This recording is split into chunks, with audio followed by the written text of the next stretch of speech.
Greetings. We will discuss the variational principle in today's class. And this is a very beautiful principle with applications across physics, and it is at the very foundation of describing the laws of nature. The greatest contributors to this are Lagrange and Hamilton. And let me begin with a question that if you have got objects with such shapes, so there are four objects over here. You see the one in the front. So this is like a wooden track. And if you let a marble go at this point, it is going to roll down along this track and get to the point B. And this will happen under gravity and no other force. Okay, so you release it from rest at 0 speed and just let go and determine the time it will take to go from point A to point B. But you can let it go along a different slope. You can let it go along the slope of this other track which is placed behind the first one. So these are narrow tracks packed one behind the other for the sake of this picture. And there is a third track which goes like this, and a fourth track which is just the straight line between A and B. And one can ask, along which track would the marble reach the point B in the least time? Okay, will it be along the straight track or along one of the curved tracks? And if it is one of the curved tracks, there can be infinite curved tracks depending on the depth and the slope and the curvatures, right? You can have literally infinite tracks. So which of these paths will give you the correct slope? And this is the variational principle, and it's a very fascinating principle. And here I quote from Richard Feynman, who was led to the variational principle by his high school teacher. And high school means he must have been a young boy, and being exposed to the variational principle at such a young age, Feynman got into addressing some very important and fundamental principles in physics, which is the principle of least action. He found it very fascinating, and in fact, subsequently, he went on to develop the path integral approach to quantum mechanics, which is actually based on the variational principle. So this was developed by Feynman. And what the variational principle does is to explain, or it sort of accounts for everything that happens around you, all the mechanics, all the dynamics, as to when things happen, an object falls, or when you throw something, it takes a particular trajectory. The moon goes around the sun, around the earth goes around the sun, right?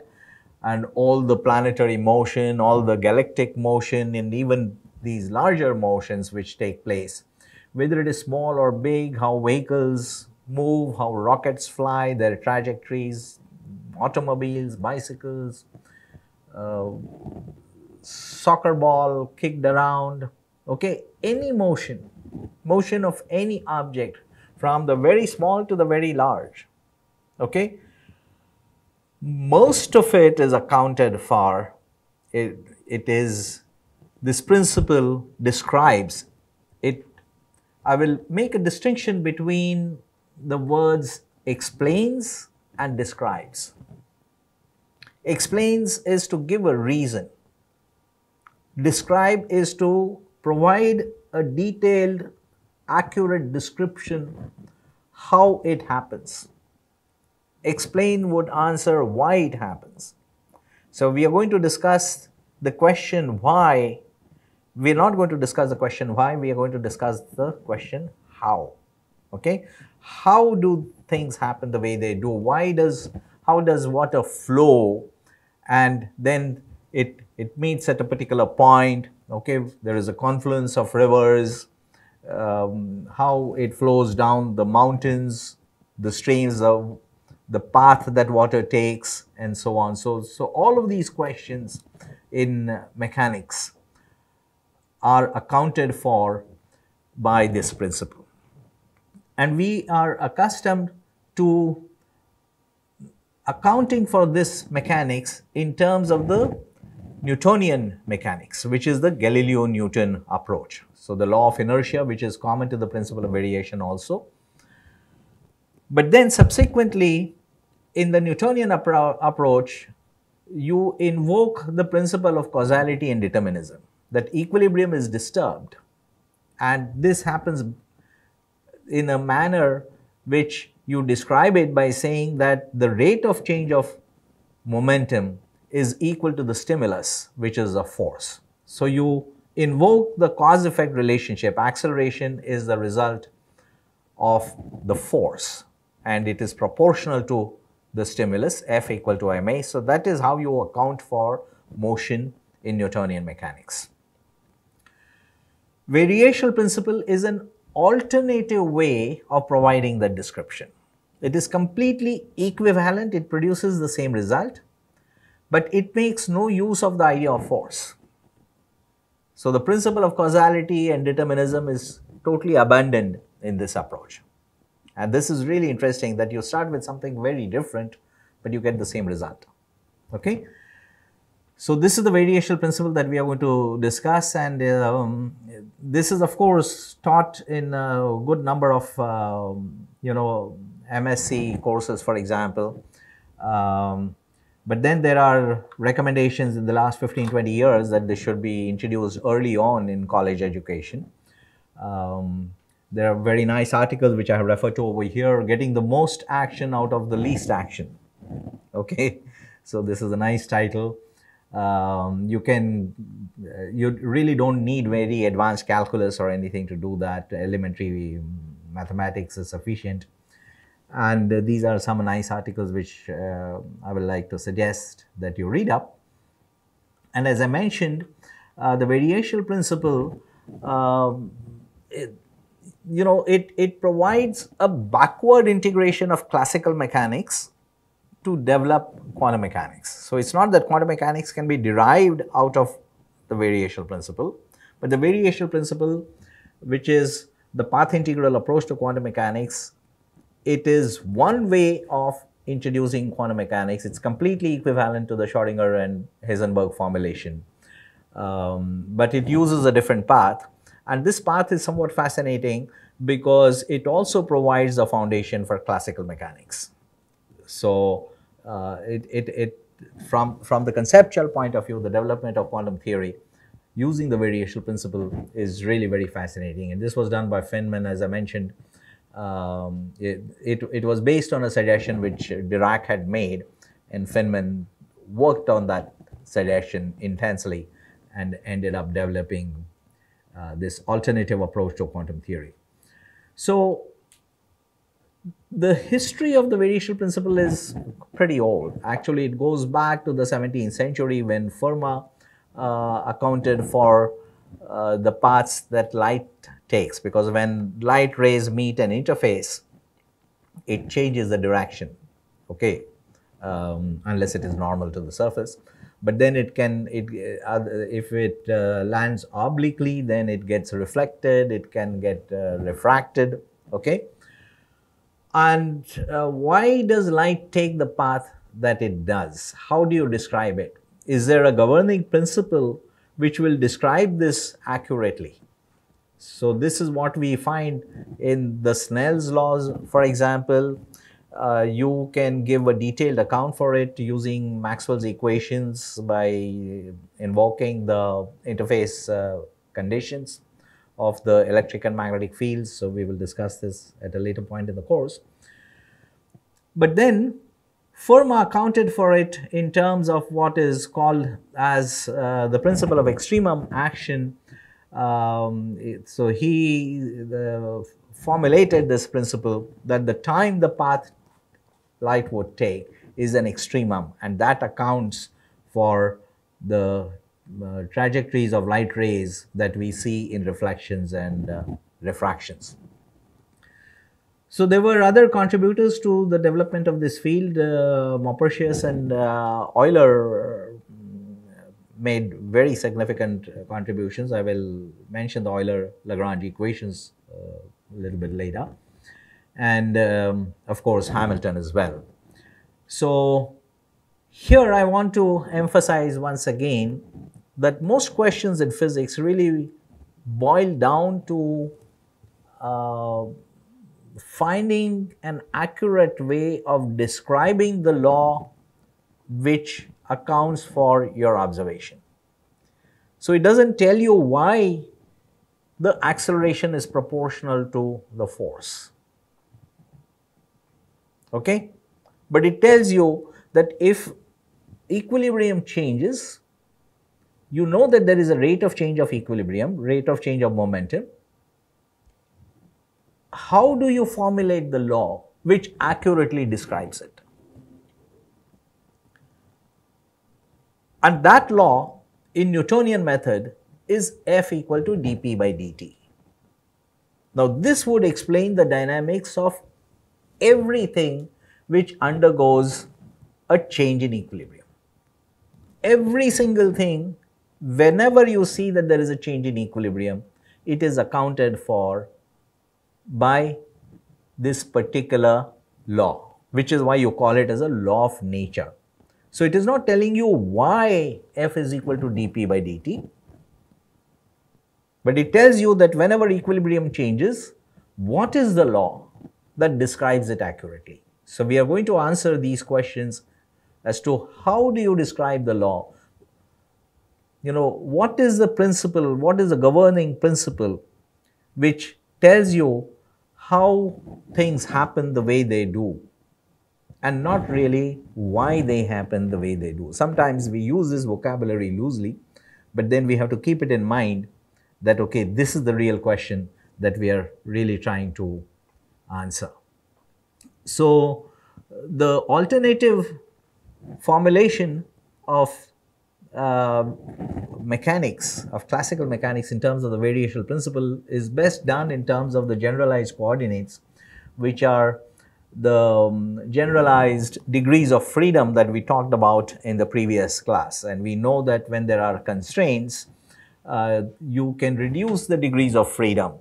So an n particle systems which will have 3n coordinates, you really don't need all of them to describe it because of the constraints if it is a rigid body. Okay, or there may be other kinds of constraints. So this is just one example that we discussed only in the previous class. So depending on the nature of constraints, you have to deal with fewer coordinates, and the variational principle is best cast in terms of these. So these are the generalized coordinates which we discussed in our previous class.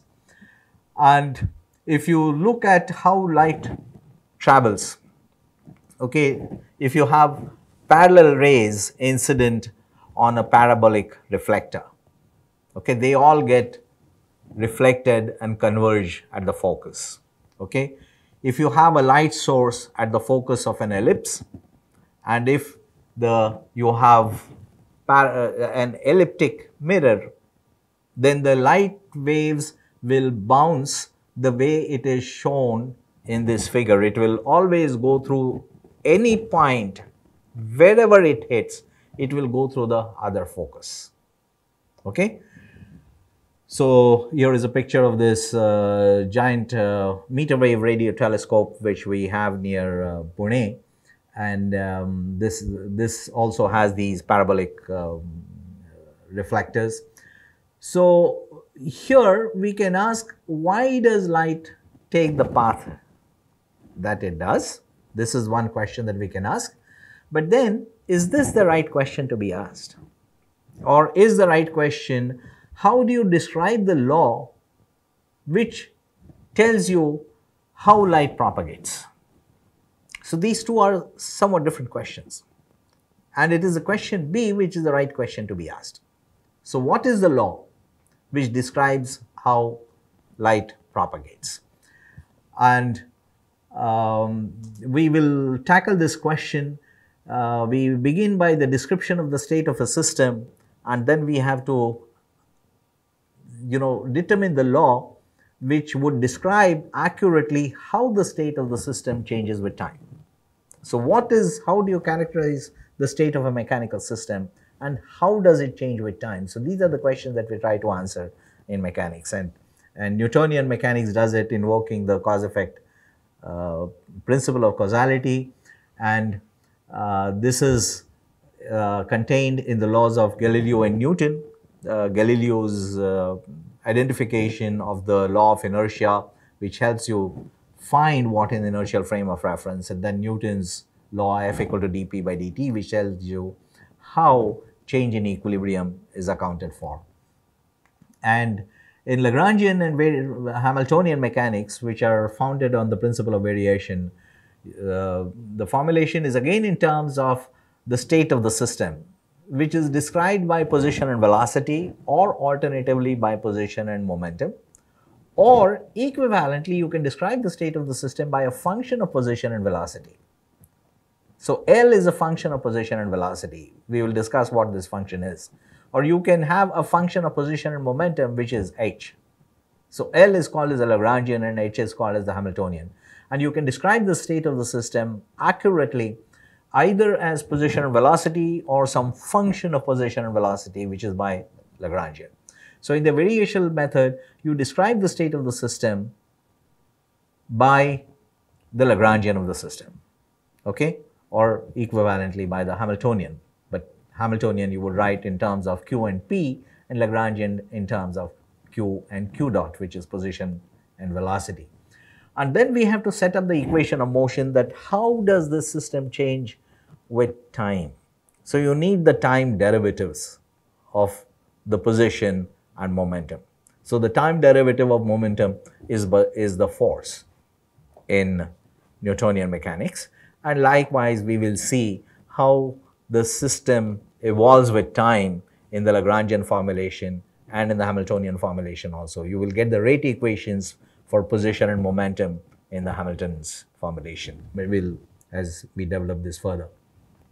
So these are the equations of motion. So just like F equal to dp by dt, we are going to get these equations. So this is the equation of motion which tells you how does the system evolve with time. So how is the system described? It is by position and velocity, or position and momentum. Okay. How does it evolve with time is given by the Lagrange equation, which is the equation on the left, or by the Hamilton's equation, which are the rate equations, and you have the time derivatives involved in these equations. It tells you how the system evolves with time.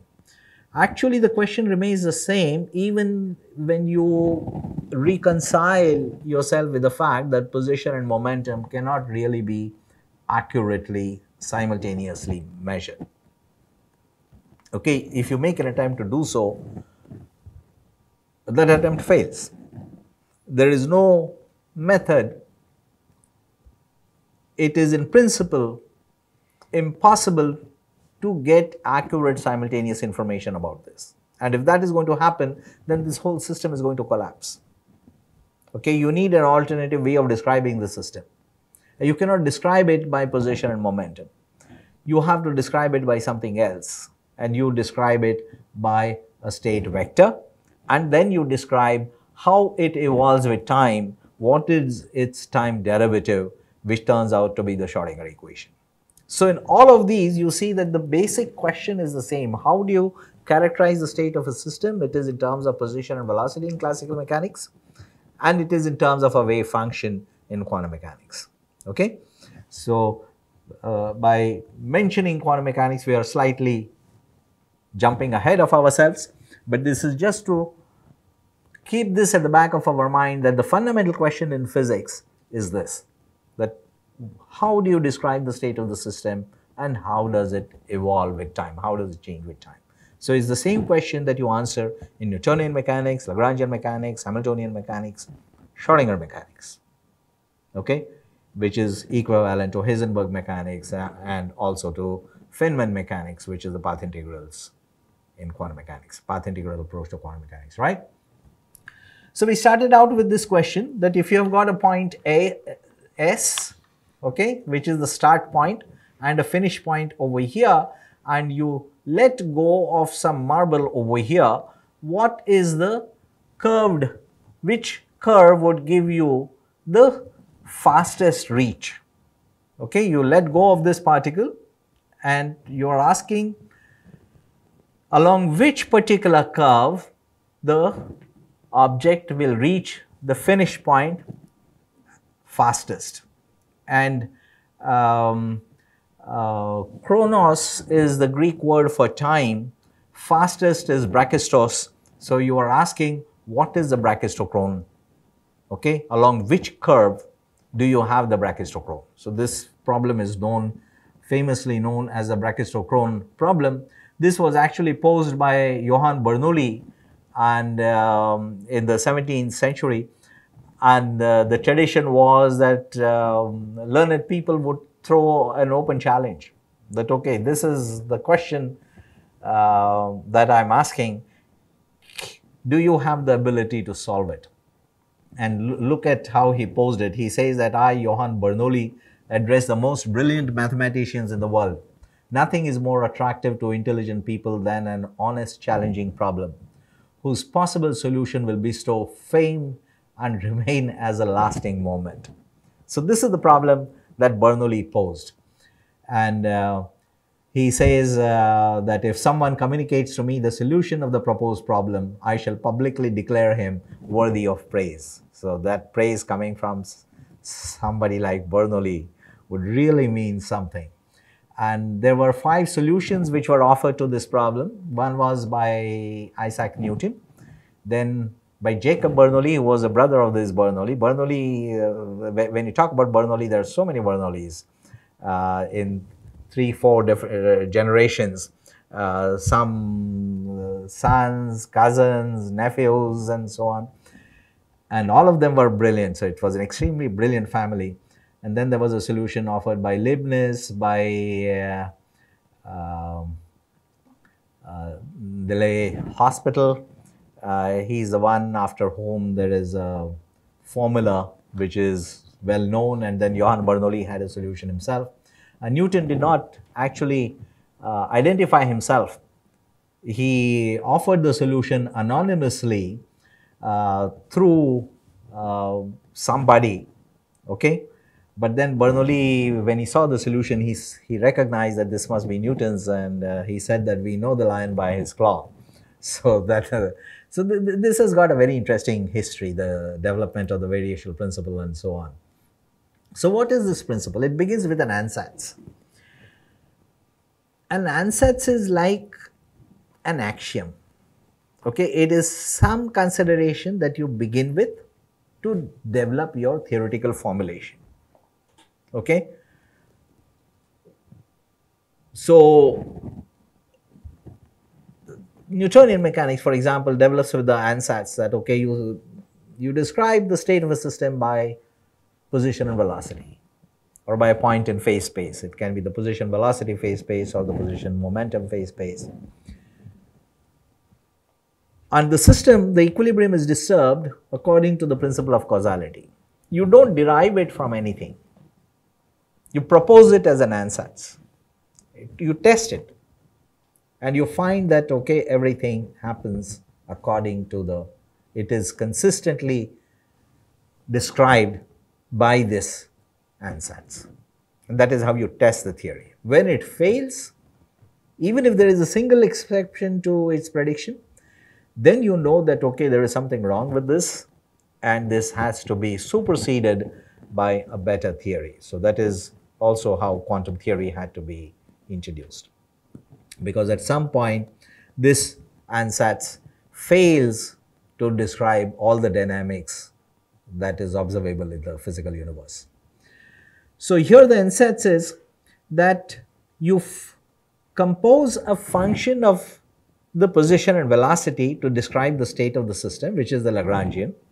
How do you construct this function? It is constructed as the difference between the kinetic energy and the potential energy, T minus V. T is the kinetic energy, V is the potential energy.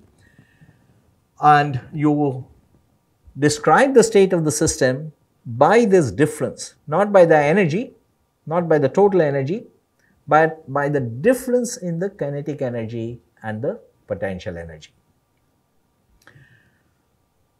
And you construct this Lagrangian, and then you determine the integral, the definite integral of this Lagrangian between two times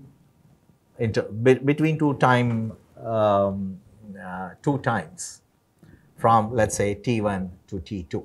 So you evaluate the integral from t1 to t2 of the Lagrangian, and the Lagrangian that you make use of is t minus v. So if you evaluate this integral, so in earlier times it used to be called as Hamilton's principal function, but after Feynman's formulation, it is now called as action. So action is this integral of the Lagrangian over a time interval. It is a definite integral from time t1 to t2. And the ansatz is that things happen the way they do as per a certain principle which describes accurately whatever happens around you, whether it is the flow of water down the stream or a cricket ball which is hammered by Kohli and how it finds its way to the boundary, or how vehicles move, okay? All dynamics, all motion, how planets go around the sun, okay? All of this happens according to a certain principle, which is a variational principle. The ansatz of that principle is that action must be an extremum. Okay?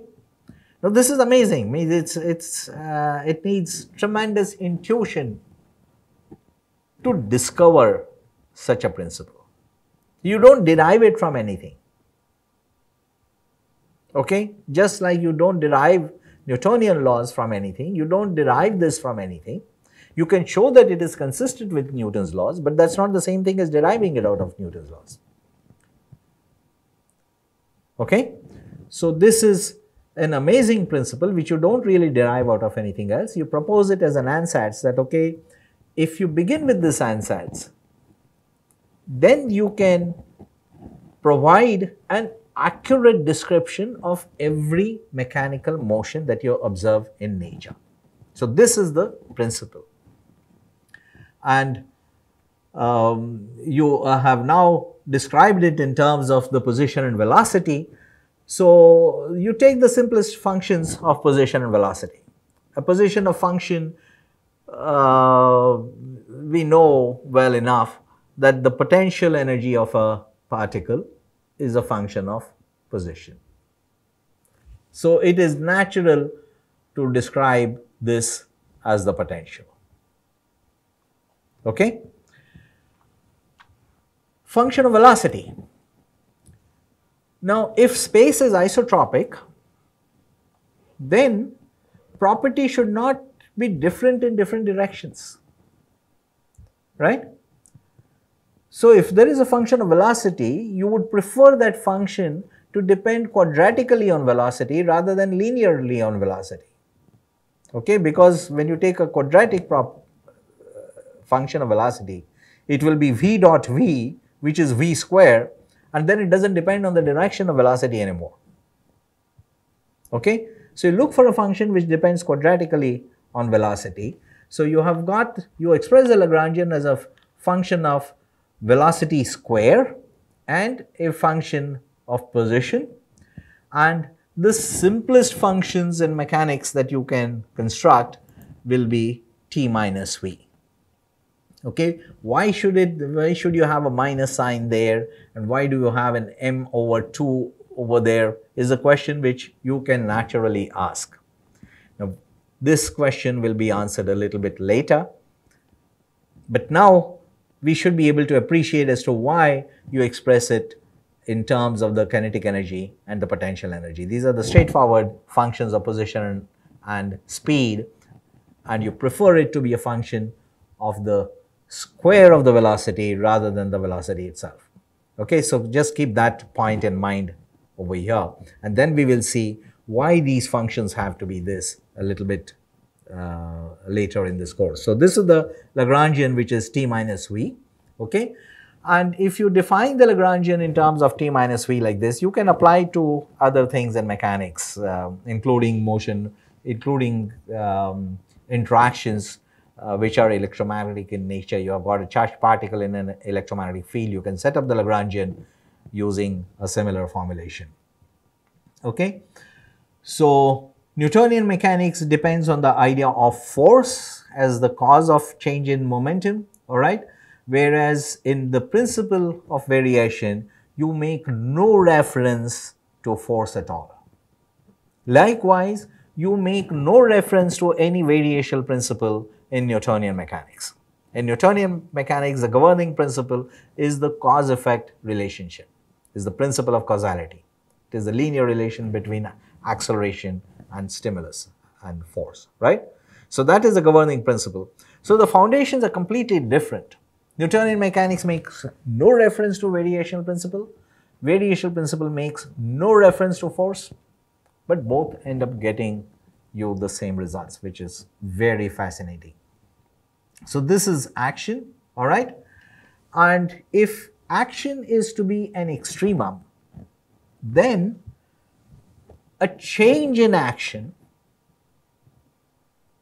would vanish, right? That is the meaning of an extremum. This extremum can be a minimum, it can be a maximum, it doesn't matter. But if it is an extremum, a change in action because of consideration of choosing alternative paths, that when I push it, it has taken a certain path. Why has it not taken this path? Some alternative path, all right? So when I push it like this, it takes a different path. So when it has taken this path, you can ask, why did it not take this path?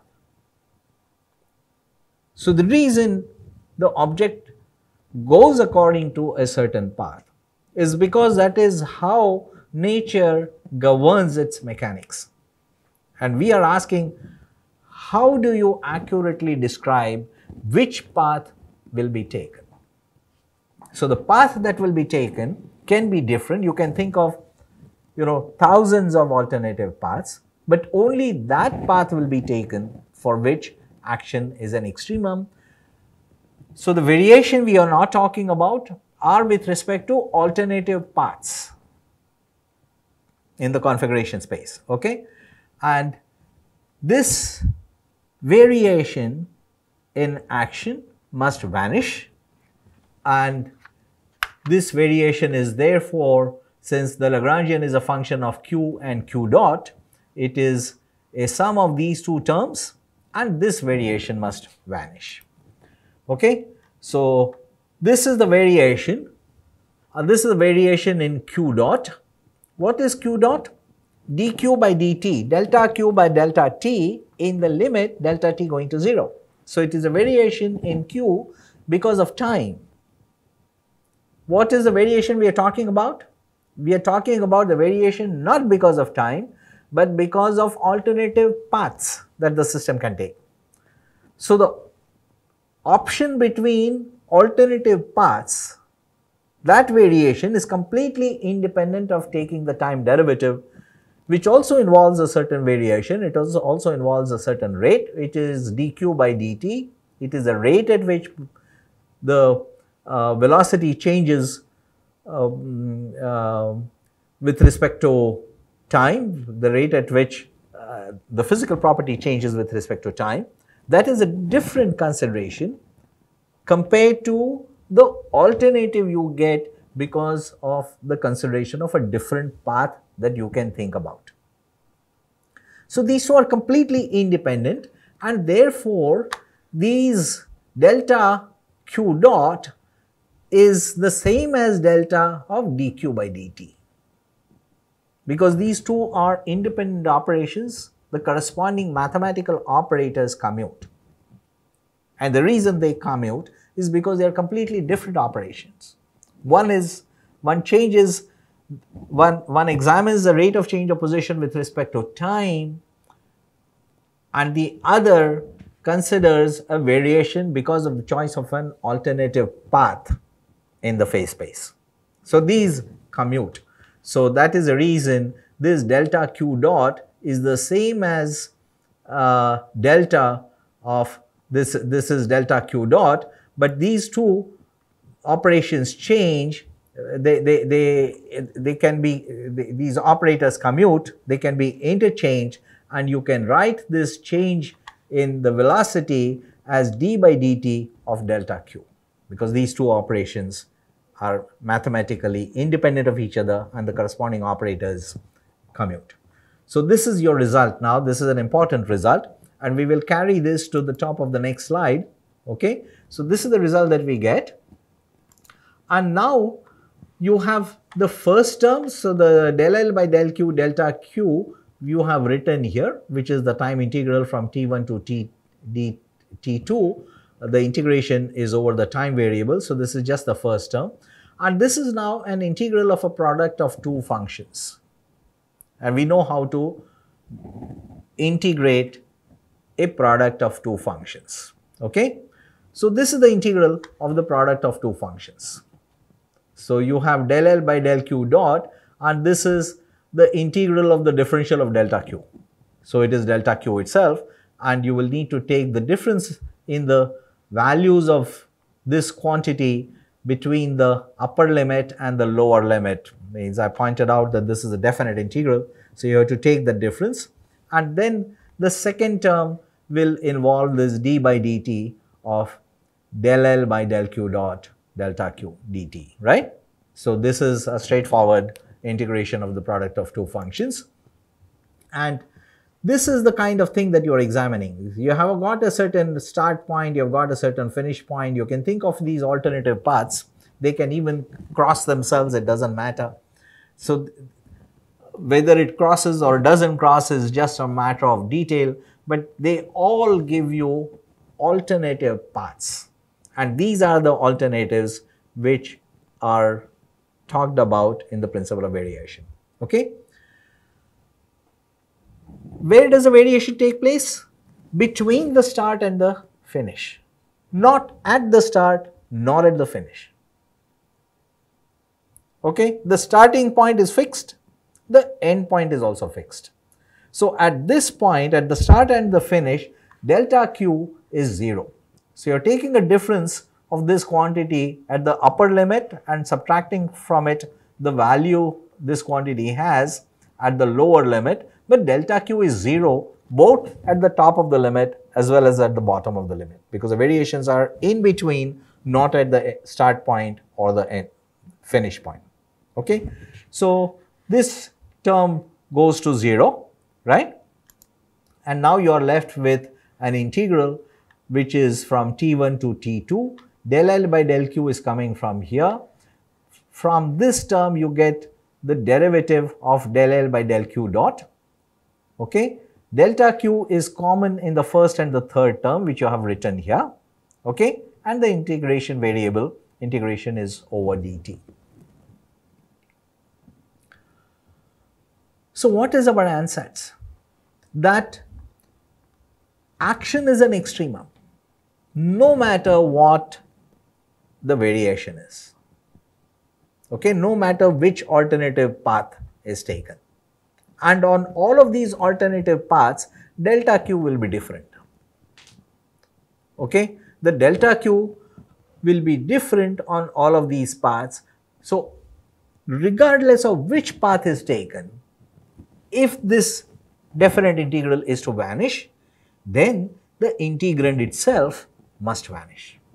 That is guaranteed, because otherwise you may have this integral go to 0 for some particular choice of delta Q, but that's not what the ansatz is. Ansatz is that no matter what alternative path you take, this action must be an extremum. And this requires the necessary and sufficient condition for this to hold is that the integrand itself is 0, and that gives you what is called as the Lagrange equation. Okay, the integrand is del L by del Q minus d by dt of del L by del Q dot. Okay, so this is the Lagrange equation. It is actually an equation of motion. It describes the evolution of the state of the system. There are time derivatives which are involved. Where are the time derivatives? q dot is the time derivative of position. It is the velocity. Del L by del q dot is the rate of change of the Lagrangian. It is a partial derivative because it depends not only on the velocity, it also depends on position. So for a given position, how does the Lagrangian change with the speed? Okay, so that is del L by del q dot, and its time derivative, how does that quantity evolve with time? So this quantity del L by del q dot is what is called as the momentum. So if you now put in L equal to T minus V, and what is the kinetic energy? Kinetic energy is half mv square. What is the potential energy? It is some function of position. Okay, so if you put this and go back to your Newtonian mechanics, okay, what do you get by writing del L by del Q? Del L by del Q is del by del Q of T minus V. Okay, T does not depend on Q. So it is del V by del Q, but there is a minus sign behind it. And what is the negative change of potential? It is a force. So you get the force out of it. And if this equation is to hold, then it must be, the first term must be equal to the second because the difference vanishes. So the second del L by del Q dot is nothing but dp by dt. Okay, because that's what the force is. So now do you see why you should have that T minus V in the Lagrangian? Okay, it gives you complete equivalence with Newton's equation. Okay, by making this choice, so del L by del Q dot is nothing but the momentum. Okay, but now we will call it as generalized momentum. Now this is a very general formulation, and you know we can cast this problem in more general terms. In mathematics, if you have got a function psi which depends on some quantity xi, whatever it is, okay, we are no longer talking about position, velocity or physical properties. You've got some independent variable xi on which a function, some other function depends. So psi is a function of xi, but it may depend on xi not only directly but also through another function phi, which in turn depends on xi, and it may also depend on the rate at which phi depends on xi. So it depends on the derivative of phi with respect to xi. So that is the nature of this function. It has got an explicit dependence on xi and it has got an implicit dependence on xi through the function phi and also the function phi prime, which is the derivative of phi with respect to xi. And then you ask that, okay, if you construct an integral of this kind, a definite integral, under what condition is this integral an extremum? So you can solve this problem as a problem in variational calculus without making any reference to mechanics of any kind. And it turns out that the condition, necessary and sufficient condition that this integral would be an extremum is given by this, and all you do is to establish the equivalence between phi and q, xi and t, and the integral I with action, and then you essentially get the Lagrange's equation that we just talked about. Okay, so this is a general problem in variational calculus.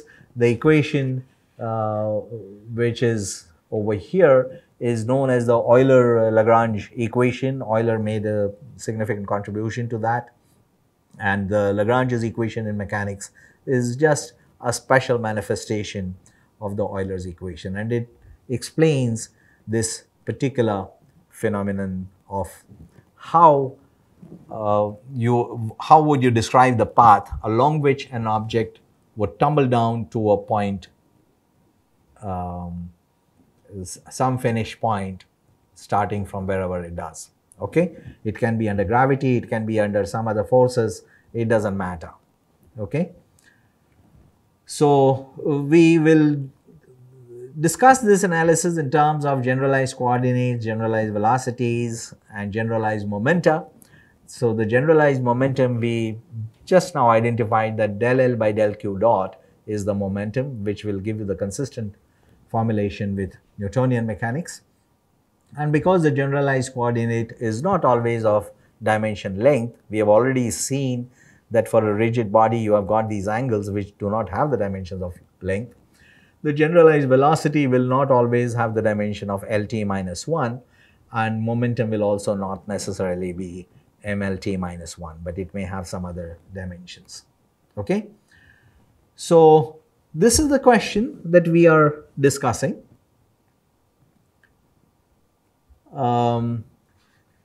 You leave out the object at the start and it will come to this point. It is going to take some trajectory along which action must be an extremum. We are interested in finding what is the path the object will take so that it will reach the finish point fastest. That is the Brachistochrone. Okay, Chrone is time, Brachisto has to do with the speed, the fastest. So what is the Brachistochrone? What is the fastest path? Okay, that is the question. And you're going to leave this object at zero kinetic energy with no speed. You release it from rest and let it tumble down only under gravity, nothing else. So we choose the zero of the potential scale over here at this point. So the potential is 0 at the start. We have chosen the y-axis to be pointing downward and the x-axis to be pointing from left to right. Okay. So you don't worry about why it is pointing downward or upward, and that is a matter of convention, and we have chosen it this way. Okay. You're going to release it at 0 speed, so the kinetic energy T is 0, and over here V is also 0. And its energy will remain 0. Okay, it cannot change because you're not imparting any energy to it, you're just releasing it. So whatever was its energy at the start will be its energy later, and what is happening is that it will gain kinetic energy, right? But then it will lose potential energy, which is why there is a minus sign, and you have half mv square equal to mgy. Okay, y is increasing downward. Okay, so half mv square is equal to mgy. So that is the relation you get. You're essentially writing only the conservation of energy. There is nothing else. So this tells you what the speed is. Because mgy is equal to half mv square, m cancels and v is nothing but root of 2gy. And the time the object takes to go through an infinitesimal displacement delta s will be that divided by v. So it is, but that distance itself is the square root of delta x square and delta y square. That is just the Pythagoras theorem. So you're not worried about the curvatures because you're taking these intervals in infinitesimal limits. Okay? In infinitesimal limits, delta s will be the square root of delta s square plus delta x square according to the Pythagoras theorem, and you'd extract delta x square as common between these two terms and then take it out of the square root, so that gives you a delta x over here, and then from the remaining terms you get 1 plus delta y over delta x, which gives you a relationship between y and x. So that will actually describe the trajectory.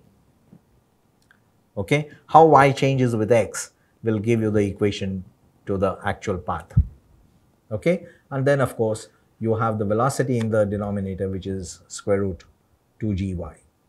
So the curve is now parameterized in terms of y, but you can also parameterize, you wanted to parameterize it in terms of t, but equivalently you have parameterized it in terms of y.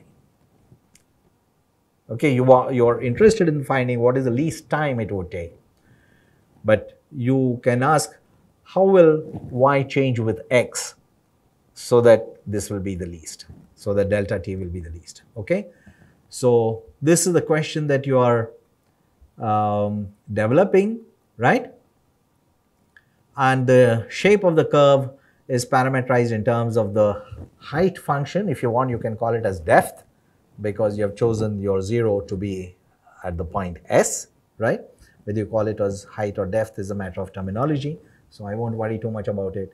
And you are asking, when will this time be the least, okay? So that you have the Brachistochrone.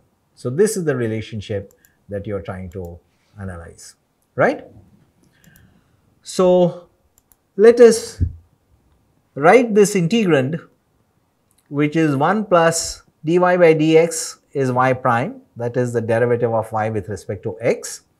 And this integrand is what I have written as psi, which is a function of y. There is a y sitting in the denominator under the square root sign, and there is a y prime over here. So this integrand is actually a function of y and y prime. This is your function psi. This is the integral. And this is your total time interval, okay, which is from start to finish, and the path will be such that x will go from the start, which is 0, to the x coordinate of the final point, which is the finish point. Okay, so the integral over time can be evaluated as an integral over x. Okay, so let us look at what is the derivative of psi with respect to x. So it will depend on how psi depends on y, del psi by del v, del y, and then how y depends on x. Plus, this is just the chain rule of taking the derivatives, and how psi changes with y, which is del psi by del y prime, and how y prime itself changes with x, which is dy prime by dx. Okay, so this is d psi by dy times, this is nothing but y prime in our notation, and this is the derivative of y prime with respect to x, which is nothing but y double prime in our equation. So these two terms, we now move to the left. So you have got this quantity minus this, which should go to 0. Okay, so you have 0 equal to d psi by dx minus d psi by dy prime, y double prime, which is this term, and minus y prime del psi by del y, which is this term. Okay, so we have got it straight out of this simple relationship. And these three terms you can write easily as the derivative of what is in this box. Okay, because this is the derivative of a product of two terms, and that's what gives you two terms over here, right? So let us take this result to the top of our next slide, that 0 is equal to the derivative of this. So obviously, whatever is the quantity in this box, in this rectangle, must be a constant. Okay, because its derivative with respect to x vanishes. So this is the constant. Psi, we know, is this function of y and y prime. Okay, and we can find what is the partial derivative of psi with respect to y prime, because we know how psi depends on y prime. The dependence of psi on y prime is in this term y prime square, but then of course 1 over root 2 gy will come as a constant, and then this itself comes under the square root. The derivative of 1 will vanish. So you take the partial derivative of psi with respect to y prime, and that is nothing but y prime over root 2 gy 1 plus y prime square, right? So what does it give you? So you've got psi minus, what is psi? Psi is this quantity, so that comes over here, minus y prime, which is this, and then you have del psi by del y prime, which is this, and this must be equal to this constant, which is kappa. Okay, so this is the problem we are trying to tackle, and we have now described the condition that must be satisfied, and you just manipulate these two terms, combine them by finding the common denominator, okay, and you have a simpler relationship, which is given over here, and you get y plus y prime square equal to this. But g is a constant. It is an acceleration due to gravity at that particular point, so it's not going to change. Kappa is already a constant. So 1 over 2g kappa square is also a constant, and we can call that constant as 2 beta. Okay?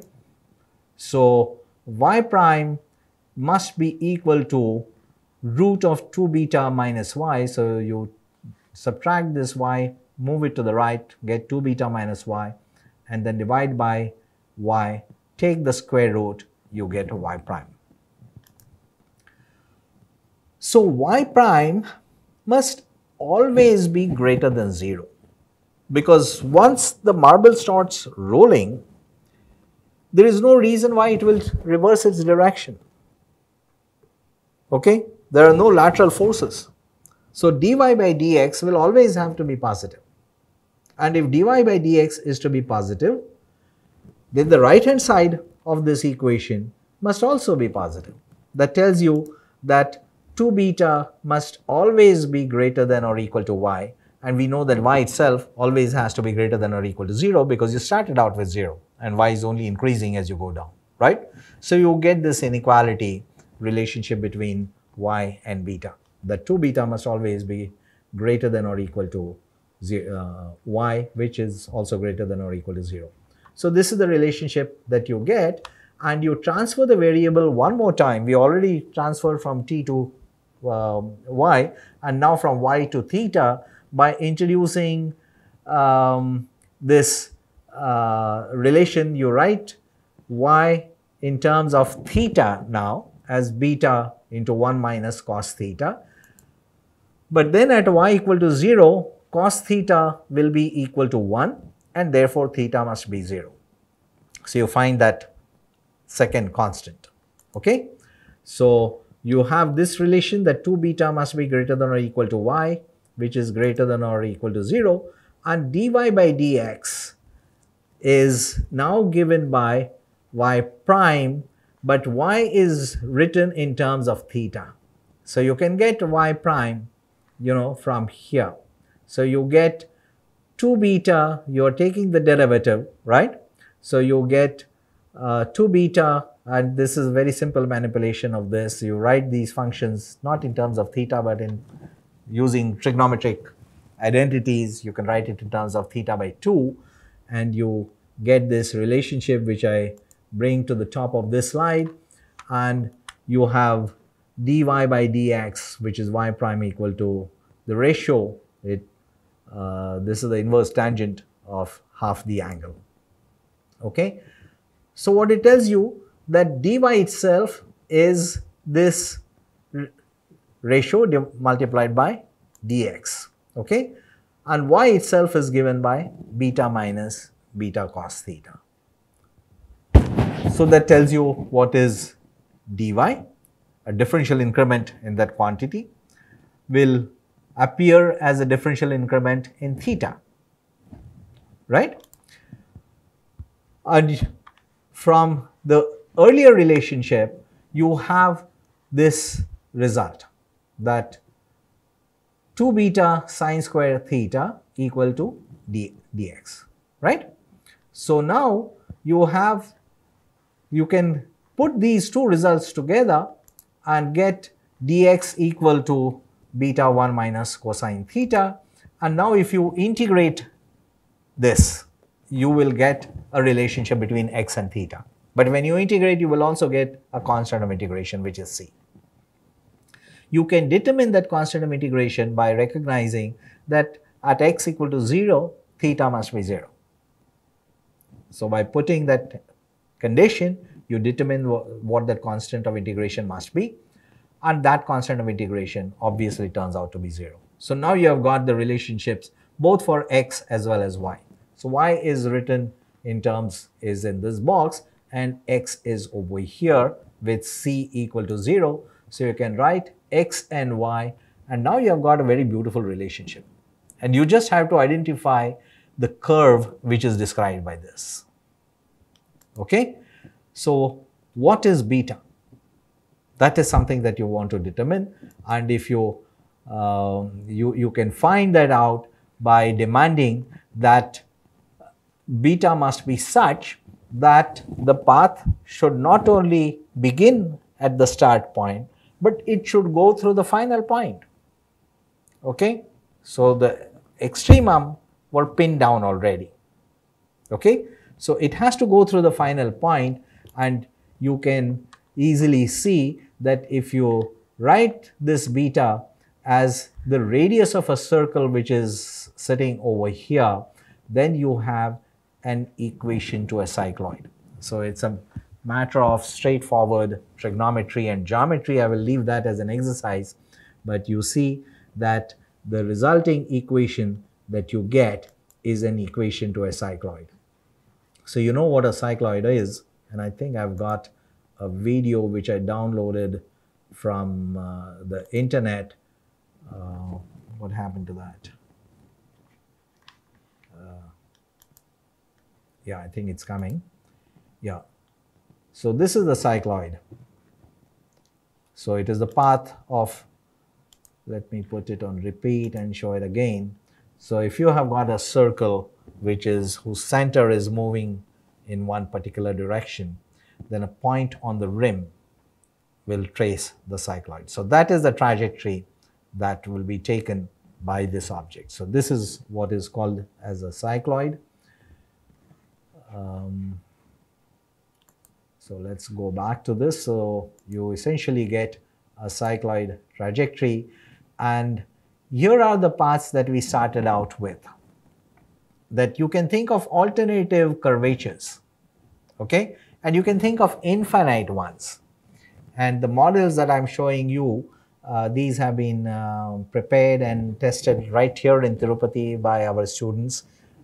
3 students from ICER carried out this experiment, Parth, Abhiya and Vaishak, and there is a report on this which is available in Resonance, which you can look up. So these models are available. What you do is you drop a marble from that point, and you release it by an electromagnetic magnet so that everything is automated, and then you time it using photodetectors. So you have got a light beam crossing, and as soon as it crosses the light beam, the time is recorded, and then when it crosses the point B, the time is recorded, and you can record these time intervals along alternative paths. So we fabricated 4 shapes. One was a straight line, one is along the Brachistochrone, okay, which is the equation to the cycloid, one which is slightly shallower than the cycloid, and one that is somewhat deeper than the cycloid.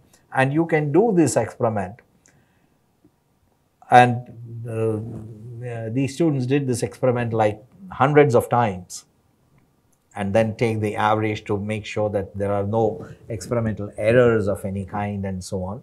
So very carefully done experiment, and they indeed found that when it goes according to the cycloid trajectory, the path is minimum. So I think we should be setting up this experiment in our lab as well, so we'll do it. But for the time being, I will stop this class today. I will end the class today, and we will discuss further applications of the variational principle. But it's nice to see the Brachistochrone, the solution to the Brachistochrone, very famous problem posed by Bernoulli and answered by the lion, who was recognized by his claw. So thank you. If there is any question, I'll be happy to take. So otherwise, goodbye for now.